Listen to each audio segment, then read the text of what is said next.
श्री परमात्मने नमः। जगाई मदाई की क्रूरता। नित्यानंद की उनके उद्धार के निमित्त प्रार्थना। साधु पुरुषों के लिए कौन सी बात दुस्साह है, विद्वानों को किस वस्तु की अपेक्षा है, नीच पुरुष क्या नहीं कर सकते और धैर्यवान पुरुषों के लिए कौन सा काम कठिन है। अर्थात महात्मा सब कुछ सहन कर सकते हैं, असली विद्वान को किसी वस्तु की आवश्यकता ही नहीं रहती। नीच पुरुष अत्यंत निंद से निंद क्रूर कर्म भी कर सकते हैं और धैर्यवानों के लिए कोई भी काम कठिन नहीं है। यदि इस स्वार्थपूर्ण संसार में साधु पुरुषों का अस्तित्व न होता, यदि इस पृथ्वी को परमार्थी महापुरुष अपनी पद धूलि से पावन न बनाते, यदि इस संसार में सभी लोग अपने अपने स्वार्थ की ही बात सोचने वाले होते, तो यह पृथ्वी रौरव नर्क के समान बन जाती। इस दुखमय जगत को परमार्थी साधुओं ने ही सुखमय बना रखा है। इस निरानंद जगत को अपने निस्वार्थ भाव से महात्माओं ने ही आनंद का स्वरूप बना रखा है। स्वार्थ में चिंता है, परमार्थ में उल्लास। स्वार्थ में सदा भय ही बना रहता है, परमार्थ सेवन से प्रतिदिन अधिकाधिक धैर्य बढ़ता जाता है। स्वार्थ में सने रहने से ही दीनता आती है, परमार्थी निर्भीक और निडर होता है। इतना सब होने पर भी क्रूर पुरुषों का अस्तित्व रहता है। यदि अविचारी पाप कर्म करने वाले क्रूर पुरुष न हो तो महात्माओं की दया, सहनशीलता, नम्रता, सहिष्णुता, सरलता, परोपकारिता तथा जीव मात्र के प्रति अहैतुक करुणा का प्रकाश किस प्रकार हो।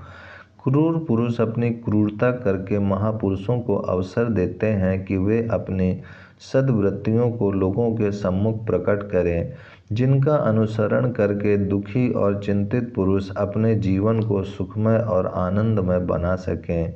इसलिए तो सृष्टि के आदि में ही मधुकैटभ नाम के 2 राक्षस ही पहले पहल उत्पन्न हुए। उन्हें मारने पर ही तो भगवान मधुकैटभ भारी बन सके। रावण न होता तो राम जी के पराक्रम को कौन पहचानता। पूतना न होती तो प्रभु की असीम दयालुता का परिचय कैसे मिलता। शिशुपाल यदि गाली देकर भगवान के हाथ से मरकर मुक्ति लाभ न करता, अर्थात भगवान का क्रोध भी वरदान के ही समान है, इस महामंत्र का प्रचार कैसे होता। अजामिल जैसा नीच कर्म करने वाला पापी पुत्र के बहाने नारायण नाम लेकर सद्गति प्राप्त न करता तो भगवान नाम की इतनी अधिक महिमा किस प्रकार प्रकट होती। अतः जिस प्रकार संसार को महात्मा और सत्पुरुषों की आवश्यकता होती है, उसी प्रकार दुष्टों की क्रूरता से भी उसका बहुत कुछ काम चलता है। भगवान तो अवतार तब धारण करते हैं जब पृथ्वी पर बहुत से क्रूर कर्म करने वाले पुरुष उत्पन्न हो जाते हैं। क्रूर कर्मा पुरुष अपनी क्रूरता करने में पीछे नहीं हटते और महात्मा अपने परमार्थ और परोपकार के धर्म को नहीं छोड़ते। अंत में विजय धर्म की ही होती है, क्योंकि यतो धर्म स्ततो जया। महाप्रभु गौरांग देव के समय में भी नवद्वीप में जगाई मदाई जगन्नाथ माधव नाम के 2 क्रूर कर्मा ब्राह्मण कुमार निवास करते थे। राक्षसा प्रवृत्ति के ये थे, अर्थात कलयुग आने पर राक्षस लोग ब्राह्मणों के रूप में पृथ्वी पर उत्पन्न हो जाएंगे। शास्त्र के इस वाक्य का प्रत्यक्ष प्रमाण जगाई मदाई दोनों भाइयों के जीवन में दृष्टिगोचर होता था। वे उस समय गौणेश्वर की ओर से नदियों के कोतवाल बनाए गए थे। कोतवाल क्या थे? प्रजा का संहार करने वाले एक प्रकार से नवद्वीप के बिना छत्र के बादशाह ही थे। इनसे ऐसा कोई भी दुष्कर्म नहीं बचा था जिसे ये ना करते हों।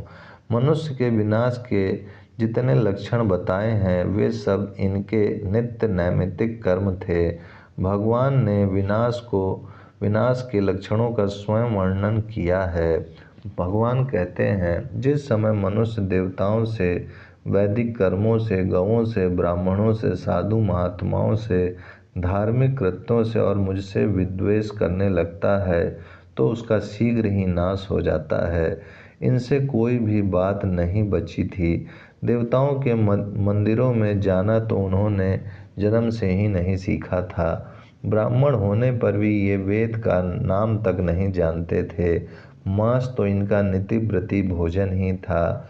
साधु ब्राह्मणों की अवज्ञा कर देना तो इनके लिए साधारण सी बात थी। जिसे भी चाहते बाजार में खड़ा करके जूतों से पिटवा देते। किसी का सम्मान करना तो ये जानते ही नहीं थे। अच्छे अच्छे कर्मकांडी और विद्वान ब्राह्मण इनके नाम से थर थर कांपने लगते थे। किसी को इनके सामने तक जाने की हिम्मत नहीं होती थी। धर्म किसी चिड़िया का नाम है और वह कहाँ रहती है इसका तो इन्हें पता ही नहीं था।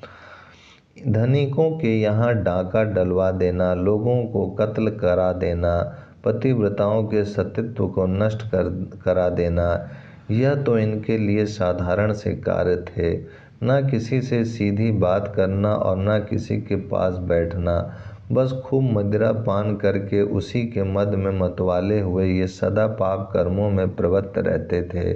ये नगर के काजी को खूब धन दे देते, इसीलिए वह भी इनके विरुद्ध कुछ भी नहीं कहता था। वैसे इनका घर तो भगवती भागीरथी के तट पर ही था, किंतु ये घर में नहीं रहते थे। सदा डेरा तंबू लेकर एक मोहल्ले से दूसरे मोहल्ले में दौरा करते। अब के इस मोहल्ले में इनका डेरा पड़ा तो अब के उसमें। इस प्रकार ये मोहल्ले मोहल्ले में 10-10, 20-20 दिन रहते।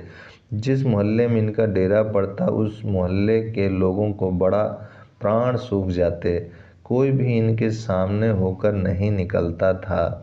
सभी आंख बचाकर निकल जाते। इस प्रकार इनके पाप पराकाष्ठा पर पहुंच गए थे। उस समय ये नवद्वीप में अत्याचारों के लिए रावण कंस की तरह, वृकदंत शिशुपाल की तरह, नादिर शाह गजनी की तरह तथा डायर ओडायर की तरह प्रसिद्ध हो चुके थे। ओम शांति शांति शांति।